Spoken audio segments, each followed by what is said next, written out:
Innal hamdalillah nahmaduhu wa nasta'inuhu wa nastaghfiruh wa na'udzu billahi min syururi anfusina wa min sayyiati a'malina. May yahdihillahu fala mudhillalah wa may yudlil fala hadiyalah. Asyhadu an la ilaha illallah wahdahu la syarikalah wa asyhadu anna Muhammadan abduhu wa rasuluh la nabiyya ba'dah. Allahumma salli wa sallim wa barik ala Sayyidina Muhammad ibni Abdillah wa ala alihi wa sahbihi wa man tabi'ahu bi ihsanin ila yaumil qiyamah, amma ba'du. Faya ayyuhal muslimun usikum wa iyaya bitaqwallah wa ta'atihi la'allakum tuflihun. Qala Allah ta'ala fil Qur'anil Karim, a'udzu billahi minasy syaithanir rajim. Ya ayyuhalladzina amanu taqullaha haqqa tuqatih wa la tamutunna illa wa antum muslimun. Wa qala Rasulullah sallallahu alaihi wasallam, man ahabba ayyubsata lahu fir rizqihi wa yunsa'a lahu fi asarihi falyasil rahimah. Shadaqallahul azim wa shadaqar rasuluhun nabiyul karim. Hadirin jamaah Jumat, para tamu Allah yang insya Allah kita semua senantiasa mendapatkan kucuran berkah, rahmat dan taufik serta hidayah dari Allah Subhanahu wa Ta'ala. Tidak bosan-bosannya kita senantiasa bersyukur kehadirat Allah Subhanahu wa Ta'ala. Kita syukuri nikmat iman, nikmat Islam dan nikmat ihsan. Banyak orang bisa mensyukuri nikmat iman dan nikmat Islam, tapi jarang mensyukuri nikmat ihsan. Nikmat ihsan adalah merasakan kehadiran Allah dekat dalam hidupnya. Kita takut kepada Allah sehingga dimanapun kita berada, kita akan senantiasa merasa diawasi oleh Allah Subhanahu wa Ta'ala. Salawat dan salam rindu senantiasa kita haturkan kepada Nabi Muhammad sallallahu alaihi wasallam. Berkat jasa beliau, hari ini kita bisa menyembah Allah Subhanahu wa Ta'ala. Kalaulah bukan karena jasa beliau, mungkin hari ini kita masih menyembah batu, mungkin masih menyembah pohon, mungkin masih menyembah jimat, mungkin masih menyembah sesajian dan seterusnya. Berkat jasa beliau, kita hari ini bisa menyembah Allah Subhanahu wa Ta'ala, dan mudah-mudahan kelak di akhirat kita semua mendapatkan syafaat dari Nabi Muhammad sallallahu alaihi wasallam. Amin ya rabbal alamin. Selanjutnya mari kita semua senantiasa memperbaharui rasa iman dan takwa kita kepada Allah dengan memperbanyak kalimat tauhid la ilaha illallah. Kita perbaharui juga tawakal kita kepada Allah dengan memperbanyak kalimat la haula wala quwata illa billah. Kita perbaharui juga pola hidup kita dengan senantiasa memperbanyak kalimat bismillahirrahmanirrahim. Dengan selalu menyebut nama Allah, insya Allah akan muncul rasa takwa itu dalam diri kita, sehingga kita laksanakan segala apapun yang Allah perintahkan dan kita tinggalkan segala apapun yang dilarang oleh Allah Subhanahu wa Ta'ala. Hadirin jamaah Jumat yang dimuliakan Allah, kalau nanti di akhirat kita melihat ada ahli maksiat masuk neraka, itu wajar saja. Kalau kita melihat nanti di akhirat koruptor masuk neraka, itu wajar saja. Kalau kita nanti melihat ada pezina, perampok masuk neraka, itu sesuatu yang biasa saja. Tapi nanti di akhirat kita akan terheran-heran karena ada ahli ibadah, ahli tahajud, ahli baca Quran, tapi ternyata ditetapkan oleh Allah masuk ke dalam neraka Allah Subhanahu wa Ta'ala. Apa sebabnya? Karena dia melakukan perbuatan-perbuatan yang menjadi penghalang dia masuk ke dalam surga Allah. Berikut ini akan khatib sampaikan beberapa hal yang bisa menyebabkan seseorang terhalang masuk ke dalam surga Allah walaupun alim dan soleh bagaimanapun. Yang pertama yang menyebabkan seseorang terhalang masuk ke dalam surga Allah adalah at-takabbur, yaitu seseorang yang memiliki sifat sombong. Rasulullah sallallahu alaihi wasallam bersabda dalam hadis riwayat Muslim nomor 91, la yadkhulul jannah, tidak masuk surga, man kana fi qalbihi misqal dzarratin min kibrin, orang yang di dalam hatinya ada sifat sombong walaupun sebesar zarah, sebesar ujung rambut, sebesar debu. Lalu seorang sahabat bertanya, ya Rasulullah, saya adalah orang yang senang dengan baju yang bersih, saya adalah orang yang senang memakai sepatu yang bagus, apakah saya termasuk sombong? Lalu Nabi menjawab, innallaha jamilun yuhibbul jamala, sesungguhnya Allah itu maha indah dan mencintai keindahan. Orang yang sombong, kata Nabi, dua cirinya, batarul haq wa ghamtun nas. Yang pertama, dia menolak kebenaran. Yang kedua, mereka meremehkan orang lain. Menolak kebenaran, tidak mempan nasihat, tidak mau dikritik, tidak mau diberi masukan adalah ciri orang yang sombong. Dia akan berdalih, dia akan mencari alasan untuk membenarkan penyimpangannya. Misalnya ada seorang imam masjid sudah bergelar haji, dikritik oleh seorang siswa yang memang kebetulan SMA, aliyah, lulusan pondok pesantren. Pak Haji, kalau mendengar bacaan Pak Haji tadi jadi imam, menurut ilmu yang saya pelajari di pondok pesantren, sepertinya belum pas bacaan Pak Haji. Orang yang sombong akan berkata, ente baru lahir, saya sudah haji. Sombong, menolak kebenaran. Begitu juga seorang suami dinasihati oleh seorang istri, bang, sholatlah berjamaah ke masjid. Rasulullah sangat senang kalau umatnya sholat berjamaah di masjid. Saya lulusan S2, kamu cuma tamat SMA, jangan ceramahi saya. Sombong, menolak kebenaran. Yang kedua, ciri orang yang sombong adalah meremehkan orang lain. Silakan bangun rumah yang bagus biar kita nyaman, tenang hidup di dalam, tapi kalau menghina orang yang masih ngontrak, sombong. Silakan beli perhiasan yang mahal atau mobil yang mewah, tapi kalau menghina orang pejalan kaki, sombong. La yadkhulul jannah, tidak masuk surga, kata Nabi. Hadirin jamaah Jumat yang dirahmati oleh Allah, iblis laknatullah alaih diusir oleh Allah dari surga karena sombong. Tapi anehnya hari ini ada orang belum masuk surga sudah berlagak sombong. Diusir iblis oleh Allah dari surga karena tidak mau sujud kepada Adam. Kenapa engkau tidak mau sujud kepada Adam, wahai iblis? Iblis berkata, ana khairum minhu, aku lebih mulia daripada Adam. Lihatlah hari ini banyak orang sombong, merasa pasti masuk surga, merasa paling sunnah, merasa paling mengamalkan hadis Nabi, merasa paling mengamalkan Al-Quran. Yang benar dia saja, orang lain salah semua, orang lain bid'ah semua, dia saja yang sunnah. La ilaha illallah. Merasa sudah sholat, merasa sudah berjenggot, merasa sudah memiliki surga rupanya dia. Padahal jika dilihat soal ilmu pengetahuan, iblis pun lebih tinggi ilmunya dari manusia. Tapi iblis tidak pernah menjadi hamba yang soleh di hadapan Allah, karena dalam dirinya ada kalimat, aku lebih baik dari siapapun. Mudah-mudahan kita terhindar dari sifat sombong ini. Apa yang menyebabkan orang sombong biasanya? Minimal 4. Pertama, harta. Kalau sudah kaya, sering menghina yang tidak punya uang. Kalau sudah mulai penghasilan tinggi, mulai meremehkan yang gajinya serabutan. Yang kedua, pangkat. Merasa pangkat sudah tinggi, apalagi menjadi orang nomor 1 di kabupaten, di provinsi, dan seterusnya, mulai senang menunjuk-nunjuk orang.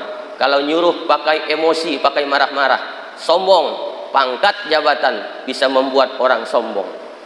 Padahal kata Imam An-Nawawi, pangkat yang kalian kejar-kejar di dunia boleh jadi di akhirat akan menjadi penyesalan yang luar biasa di pengadilan Allah Subhanahu wa taala. Yang ketiga yang menyebabkan orang sombong biasanya adalah karena ilmu pengetahuan. Merasa sudah S2, merasa sudah S3, merasa sudah profesor, orang lain tidak ada apa-apanya. Yang keempat yang menyebabkan orang bisa sombong, ibadah. Merasa sudah paling ke masjid, merasa sudah paling sunnah, merasa sudah paling mengamalkan ajaran Nabi, orang lain dikatakannya sesat semua. Empat hal ini bisa memicu seseorang menjadi sombong. Orang yang sombong menjadi penyebab dia terhalang masuk surga Allah Subhanahu wa taala. Allah berfirman dalam Quran surah Luqman ayat 18, "Wala tusair haddaka linnas wala tamshi fil ardi maraha. Innallaha la yuhibbu kulla mukhtalin fakhur."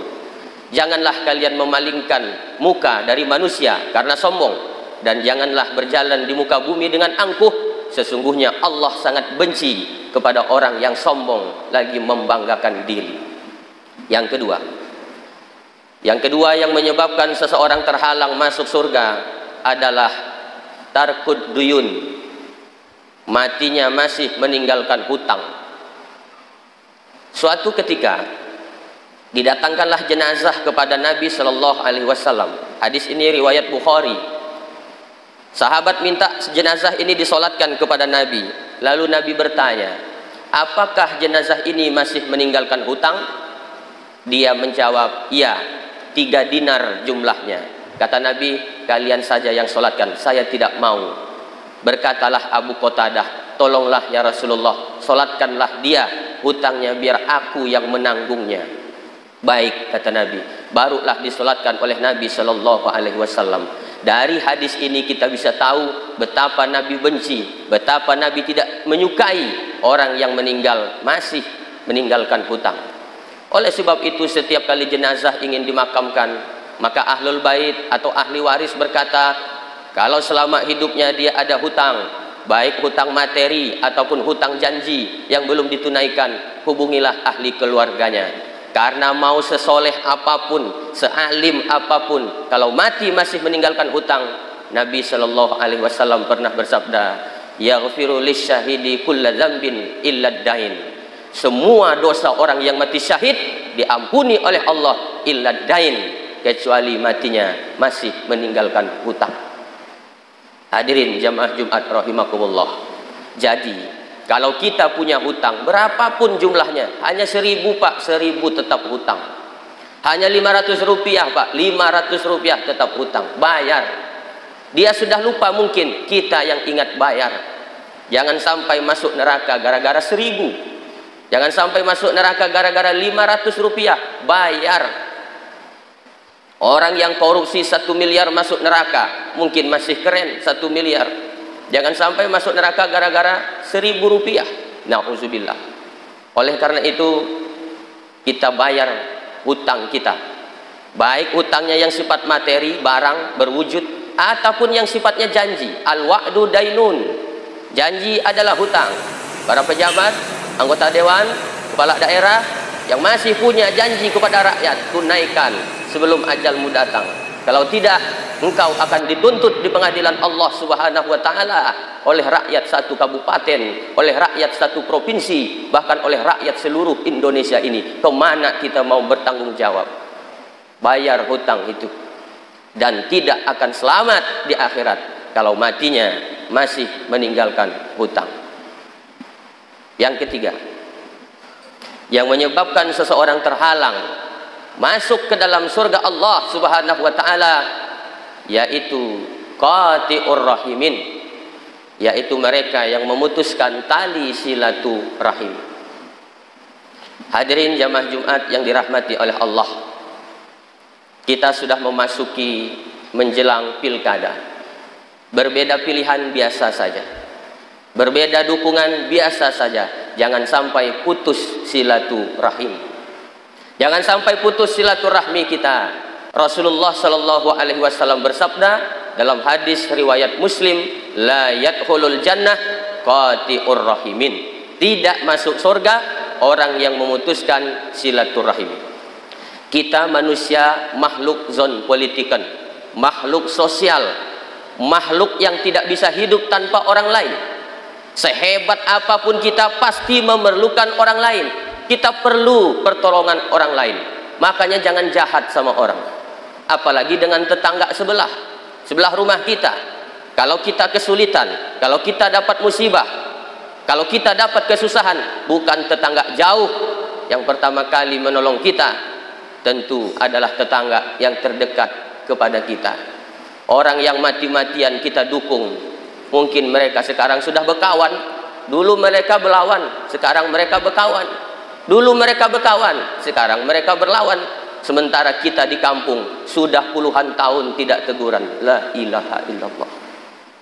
Padahal kata Nabi dalam hadis riwayat Muslim, hadis sahih, tidak halal bagi seorang muslim lebih dari 3 hari mendiamkan saudaranya. Lebih dari 3 hari tidak saling tegur dengan saudaranya, haram hukumnya. Apalagi sampai 5 tahun, 10 tahun. Sudahlah, biasa saja, jangan sampai menjatuhkan satu sama lain, apalagi saling fitnah. Ini tidak dewasa. Maka orang yang sampai putus tali silaturahim, la yadkhulul jannah, dia akan terhalang masuk ke dalam surga Allah Subhanahu wa taala. Yang terakhir yang menjadi penyebab seseorang terhalang masuk ke dalam surga Allah, uququl walidain, yaitu mereka yang durhaka kepada kedua orang tuanya. Maka sesoleh, sealim apapun orang, serajin apapun dia tahajud baca Quran, tapi durhaka kepada kedua orang tuanya, maka dia terhalang masuk surga. Suatu hari Nabi bersabda, celaka dia, celaka dia, celaka dia, kata Nabi. Lalu sahabat bertanya, siapa yang celaka wahai Rasulullah? Yang celaka itu adalah mereka yang menemui kedua orang tuanya dalam keadaan uzur, tapi keduanya tidak menyebabkan mereka masuk surga karena menjadi anak yang durhaka. Kalau hari ini mungkin di antara kita ada yang sholat 5 waktu tepat waktu, berjamaah pula di masjid, luar biasa. Anak-anaknya mungkin penghafal Al-Quran, bagus. Mungkin istri anak perempuannya semuanya berjilbab syar'i, ya memang begitu. Bahkan yang bercadar pun banyak, bagus. Ternyata rumah tangganya soleh luar biasa. Tapi di balik itu ternyata sudah seminggu dia tidak bersegur sapa dengan orang tuanya. Sudah sebulan dia berkelahi dengan kedua orang tuanya. Sudah setahun dia tidak menjenguk orang tuanya. Sakit hati orang tuanya.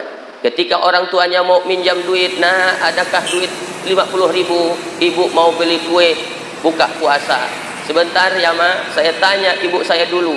Neraka jahanam suami model begitu. Lebih takut kepada istri daripada ibunya sendiri. Seorang imam mazhab yang paling tua namanya Imam Abu Hanifah, terkenal dengan mazhab Hanafi. Ilmunya hebat, tinggi, luar biasa. Muridnya pun banyak. Suatu ketika ibu Imam Hanafi bertanya tentang suatu hukum. Wahai anakku Abu Hanifah, ibu mau bertanya tentang hukum ini. Lalu Abu Hanifah memanggil muridnya Abu Yusuf.